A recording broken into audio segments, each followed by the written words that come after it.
নমস্কার। প্রত্যেককে আমাদের চ্যানেলে আমাদেরকে স্বাগত। আজকে আমরা মাইনরিটি ডিপার্টমেন্টে যে ঐক্যশ্রী স্কলারশিপ আছে সে সম্পর্কে আলোচনা করব। শুধুমাত্র মুসলিম ছাত্রছাত্রীদের জন্য যেটা রাজ্য সরকার স্পেশাল পোর্টাল তৈরি করেছে, ঐক্যশ্রী পোর্টাল।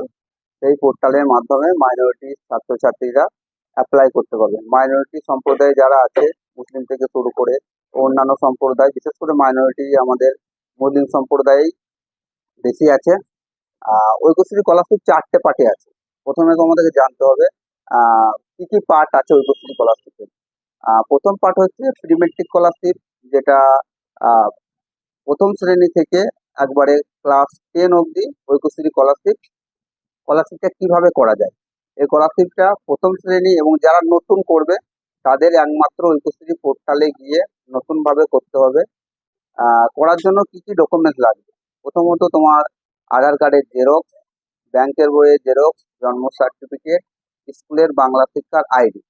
যারা নতুন করবে প্রিমেট্রিক স্কলারশিপ তাদের ক্ষেত্রে এটা প্রযোজ্য। শুধুমাত্র যারা প্রথম শ্রেণী তাদের ক্ষেত্রে নতুন হয়, এবং যদি কারো কোনো সমস্যা সৃষ্টি হয় সেক্ষেত্রে সে ডিফেক্ট করে নতুন করে করতে পারবে। এবং বাকি ক্লাসগুলো স্কুল পোর্টালে শো করবে, স্কুল ভেরিফাই করে দেবে। ভেরিফাই করে দেওয়ার পরে তোমাদের একটা করে এসএমএস আসবে। তোমরা ইচ্ছা করলে সেই এসএমএস এর দেখে একটা কপি নিজে বাই করে নিজের কাছে রাখতে পারো। এটা প্রি মেট্রিক স্কলারশিপের ক্ষেত্রে। এছাড়া আছে post matric scholarship. Post matric স্কলারশিপটা ক্লাস 11 থেকে উপর লেভেল যত আছো সব সব ক্ষেত্রেই আছে। কিন্তু এটা রেজাল্ট হচ্ছে 50 থেকে 59 পর্যন্ত। এই ক্যাটাগরির মধ্যে যারা পড়বে তাদের post matric scholarship. Post matric scholarship 11টা নতুন ভাবে করতে হবে, এবং বাকি ক্লাস যারা গ্র্যাজুয়েশন লেভেলে আছো তাদের নতুনগুলো বা রেনুয়াল সেগুলো নিজে নিজে করতে হবে। আর 12-এ যারা উঠবে তাদের রেনুয়াল স্কুল থেকে করে দেবে। তোমরাও যদি চাও একটা প্রিন্ট আউট তোমরা বাই করে নিতে পারো। আর একটা পার্ট আছে টিএসসি, যেটা 11, 12 এবং আপার লেভেলে যারা আছো 50%-এর নিচে রেজাল্ট হলে টিএসসি স্কলারশিপে আবেদন করতে পারো।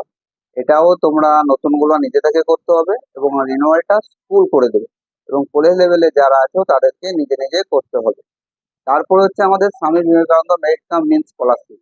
এটা উচ্চ মাধ্যমিকে তোমরা 60%, মাধ্যমিকে 60%, এবং আপার লেভেলে যেগুলো আছো তারা 55% রেজাল্ট হলে স্বামী বিবেকানন্দ স্কলারশিপ অ্যাপ্লাই করতে পারবে। স্বামী বিবেকানন্দ স্কলারশিপ অ্যাপ্লাই করার ক্ষেত্রে তোমার নিজস্ব প্রয়োজনীয় যে সমস্ত ডকুমেন্টস আছে সেগুলো তো লাগবেই।